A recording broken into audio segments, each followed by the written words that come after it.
like to share, sir, or can we proceed? Ma'am, will you please invite the next guest, ma'am? Because time is here. Yes. Okay. Right. So here we have our next guest, Highness ABD Dr. Froilan Delute Mobo. Are you around, sir? Yes, yes, I'm.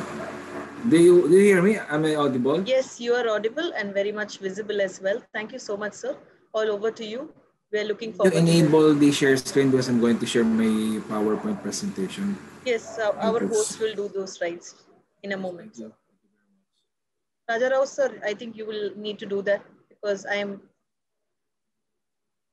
or Deepa ma'am can do that. Yeah.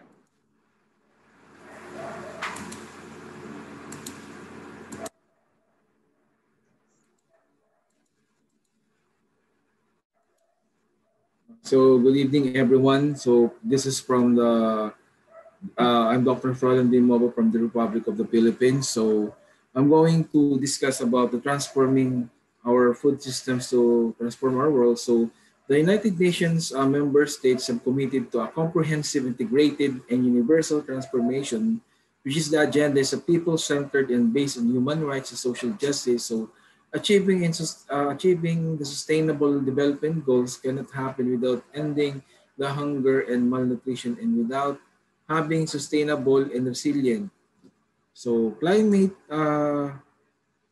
compatible agriculture and food systems that deliver for people and planet, these resources comprehensive efforts to ensure that every man and woman and child enjoy their right to adequate food.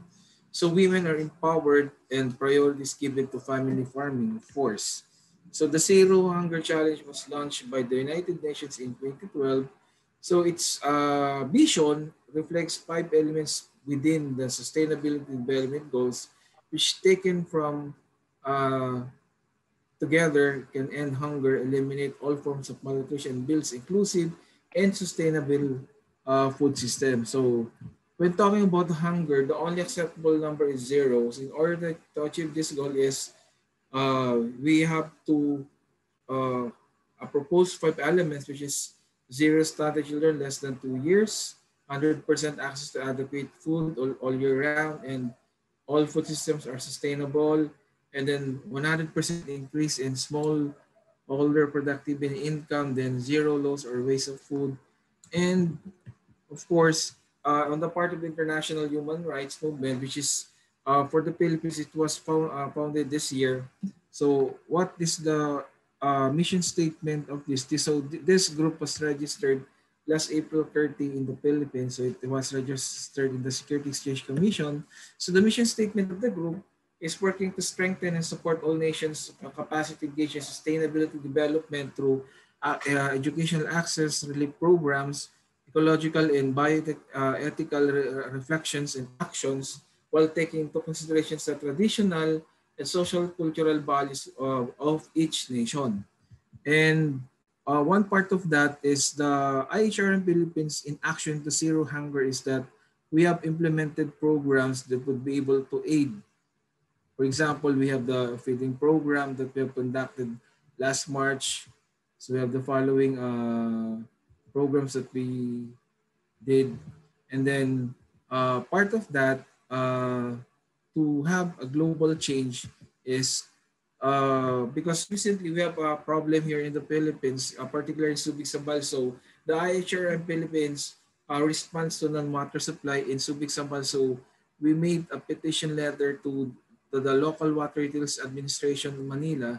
This is in response to our problems, which is really pertain to the current pandemic situation. So that is one part of our program for a global change. Then the international human rights movement also of the Philippines do the following activities.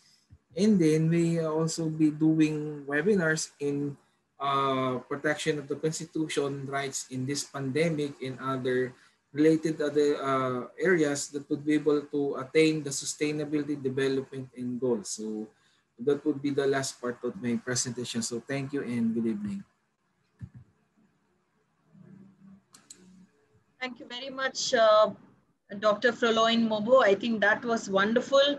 I was so carried away when you were showing the feeding with the children and also going ahead with the Human Rights Council. I think Being a legal expert myself, I so resonate with the aim of going ahead and working with human rights. It was wonderful to see your presentation and a great applaud for your wonderful work. Thank you so much, sir, for adding value. Thank you. So next we have Dr. Madhavi Bors. Are you around, ma'am? Dr. Madhavi, ma'am? She's an educationist, a soft skill trainer, a mentor, and an English coach. She also is a staff resident of Rajasthan, Beti Ek Lakshya Foundation, and National Secretary of NCDC. So yes, all over to you, ma'am. Sure. Can I start with my presentation as well? Sir, yes. Could you please share that?